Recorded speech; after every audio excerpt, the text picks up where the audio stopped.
Hello, geeks and gamers. It's the Sports Wars podcast, and we have some big news to talk about today. Vince McMahon, president, founder, and CEO, well, not founder, but president, CEO of WWE, has announced that 20 years later, he is bringing back the XFL. And this is super exciting news for us within the geek community. My name is Jeremy. I'll be your host, and I'm joined today by Roy Morgan, our Sports Wars admin from the Butterfly Room. What's up, Roy? It's exciting news, man. More football is always fun. Yes. And so this is obviously creating a lot of speculation, a lot of hype, a lot of discussions, a lot of questions. There are some really big name players that are not in the NFL that still have the physical abilities to play at a high level. People like Johnny Manziel, who has already tweeted at Vince McMahon. People like Tim Tebow, which – as much as I want Tim Tebow to join, I don't think he probably will. I hope he does, but it just doesn't seem like Tebow's thing. And then you've got people like Colin Kaepernick, but then Vince has already addressed the national anthem. He wants players to stand, so we don't know how that's going to play out. Cap is he's already kind of come out. I mean, he came out before the start of this year and said that the kneeling thing was done. He kind of got it. He felt like he got his point across with that. So, I mean, I know Cap is a big name that keeps getting thrown out. I think something else that needs to be considered is that the league is still 2 years away. So, I mean, you get guys like right now, like Jared Lorenzen's one of my favorite ones that's kind of tossed his name in the hat.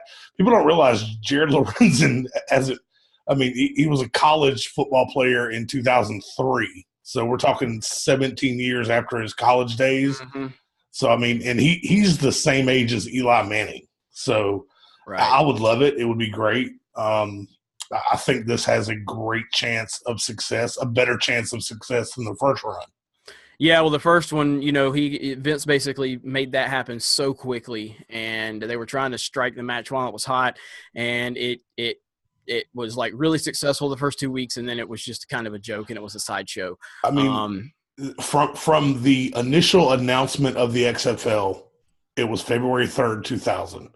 The first game of the XFL, February 3rd, 2001. So almost exactly a year later. Right. They're scrambling for venues. They're scrambling for coaches, for players. And just kind of reading over the Bleacher Report, just kind of their details on this. And a couple big things already jump out. That McMahon is keeping this completely separate from the WWE this time around. The Rock won't be at pregame. Triple H isn't going to be there. Roman Reigns isn't going to be there. Ric Flair won't be there. He is keeping this completely separate from the WWE. He is funding it through what's called Alpha Entertainment. That is something that McMahon founded, likely with the direct intention of going with the XFL here.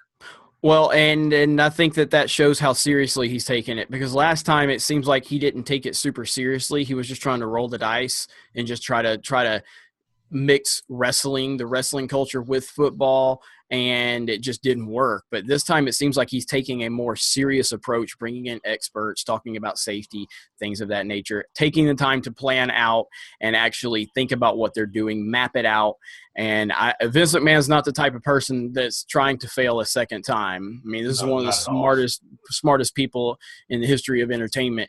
And so I'm very confident that he's going to surround himself with the right people, and they're going to make the right decisions. And they're obviously going to have the funding in place for this to be massively successful. So I'm really excited. I hope that there's a chance in hell Tim Tebow takes a look at this, but Tebow's really – I think he's moved on from football at this point. But obviously, if Johnny Manziel is there, that's a heavy hitter in terms of a big name, a great talent. So Manziel could be great for the league.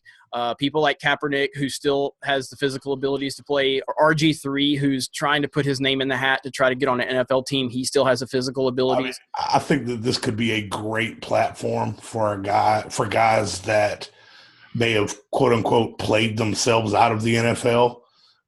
Whether it be through injury or, say a guy like Trent Richardson. Yes. Trent Richardson is a good example. He's lighting it up in the CFL right now. the CFL's it's different. I mean, it's football, but it's kind of like mutant football. It's a bigger field, more guys, and I mean the talent isn't the same. Obviously, the XFL talent isn't going to quite be the same, but I like that they're not trying to go head to head with the NFL like the USFL did. They're likely going to play in February like the original XFL did. Reading here, it's going to be 8 teams playing a 10-game season prior to a 14 postseason.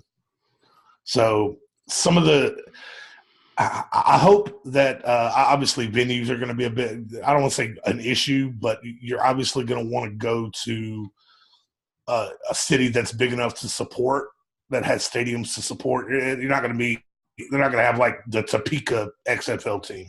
Right. I think that to maximize the success on this, I know I mentioned it in the group probably 20 minutes ago.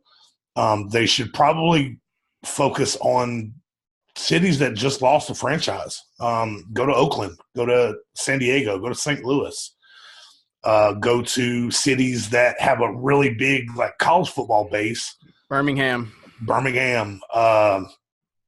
Lincoln, Nebraska would be. I mean, they would love a football. San Antonio, yeah, really anywhere. Not anywhere in Texas, but San Antonio has been. When they had the Saints during the unfortunate Hurricane Katrina, they supported them. I mean, the team wasn't great, but they supported them. Didn't San Antonio? Didn't they host the? They hosted the Hornets during the same thing. Yeah, I believe so. So I mean, they obviously they support the Spurs. It would be big. Obviously, you're going to have a team up in the Northeast. I don't really know. I mean, don't really know where you'd put them. I mean, 8 teams. I think they should try to keep it. I think they should try to keep it in the South region, not the Southeast, but the South, and keep it somewhat regional with that small, 8 teams. Keep it somewhat regional, so keep it like Texas, Alabama, Florida, move up into Nebraska type of area, up into Ohio, maybe Orlando or Pensacola with a team. That would, right? That would, yeah, and then make it grow from there, and obviously try to expand bigger. But you don't want to. I don't know if you want to spread 8 teams across the entire country.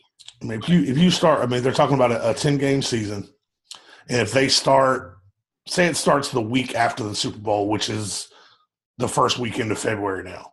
So that takes it to April. You do 10 weeks, that takes it to April, and then a 14 playoff. So that's 2 more games. So season's over by April, which means you're not competing with the draft, the NFL draft. You're not competing with the real anything heavy, maybe spring training. But, I mean, you're going to have games on Saturday or Sunday. You're out of the way by the time the NBA playoffs hit. It's a smart move. Well, and I do think that players and superstars are crucial for these first few years. The NFL is not a superstar-driven league.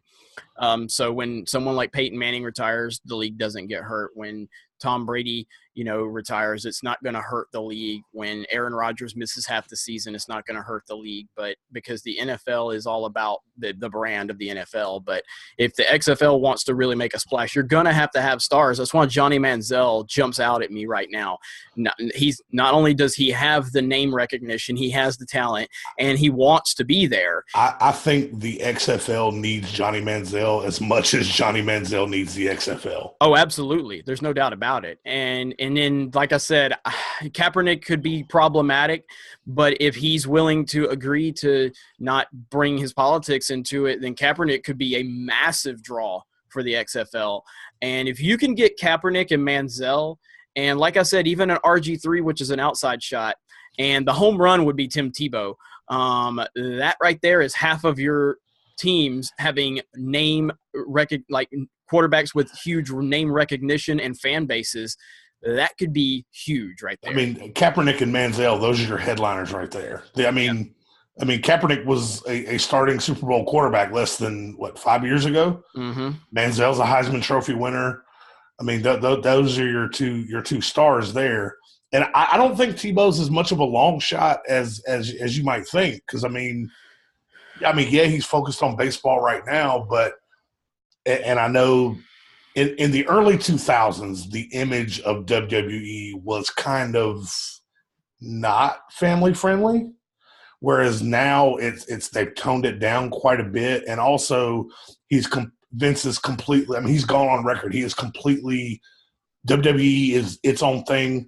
XFL will be its own thing. He may have tried to use the WWE to promote the original version of the XFL, but he saw where that kind of it turned it into a gimmick, and I think that's what turned people off after the first few games of the XFL. If he approaches this as this is a football league where football is the selling point, not The Rock coming out during the national anthem, then it could work. Yeah, it's possible. I mean, the reason I think Tebow's a long shot is just because, I mean, he wouldn't even consider, the CFL or anything like that when they were interested. He was like, I want to play in the NFL and I want to be a quarterback in the NFL. And so I just don't know if he's going to hang his hat. But I mean, it doesn't the CFL season happen during the NFL season? I honestly don't. I think there's some overlap. Whereas with this, there's really no overlap. I mean, he can get out there, he can show guys. I think the selling point for this is going to be if they can get coaches and players and cities to really kind of like grassroots this thing, man. Go like this is football. We're selling football. We're not selling the spectacle. We're not selling – this is football. This is the football you played growing up and you had fun doing it, and we're going to have fun doing it too. Yeah. And I think that needs to be at the forefront and a selling point for this XFL instead of I think the one thing people would like to see brought back that was kind of the spectacle is the nicknames on the back of the jerseys. I don't like it. I mean, I get it, but I don't like it. I want it if they're wanting to streamline this and it taken seriously, then and I think Vince said in the conference call that or the interview he was doing that he was going to leave that one up to the fans. He didn't commit to saying yes and he didn't say no, so he's going to. And I think that's another big thing Vince could do is, I mean, you put a lot of control in the fans online, but I mean, something else that wasn't big 20 years ago is the online aspect of it. I mean, I'm sure WWE.com was kind of just starting in the early 2000s. You put a lot of – I mean, there's a lot of things you can do now that he couldn't do the first time around. I mean, like what are they doing with the what's LeVar Ball doing with his kids? He's got their games broadcasted on Facebook now. Yeah. That's a thing. XFL makes a deal with Facebook or YouTube, get their games broadcast, Yahoo – I mean, that's true. That's true. Vince, throughout his entire run with WWE, up until this very end, he's been the guy to think outside the box. And I think if he takes that approach to this, but kind of taming it down from the first run, if he takes that approach, this could be wildly successful. Very true. So, well, we're going to wrap it up. I hope everyone's excited for the XFL announcement. I hope you're as excited as we are because we're really excited. We're going to be doing a lot of speculation in our Facebook group, and our Facebook group is Sports Wars Geek Pulse Radio Network. Look it up. Join us. We have a lot of great discussions, a lot of great debates, and Roy is one of our admins along with a great team we have over there. So, let us know if you're excited for the XFL. I'm excited. Roy's excited. Our community is generally excited. So a lot of speculation to look forward to. Check out geeksandgamers.com. Check out Geek Pulse Radio.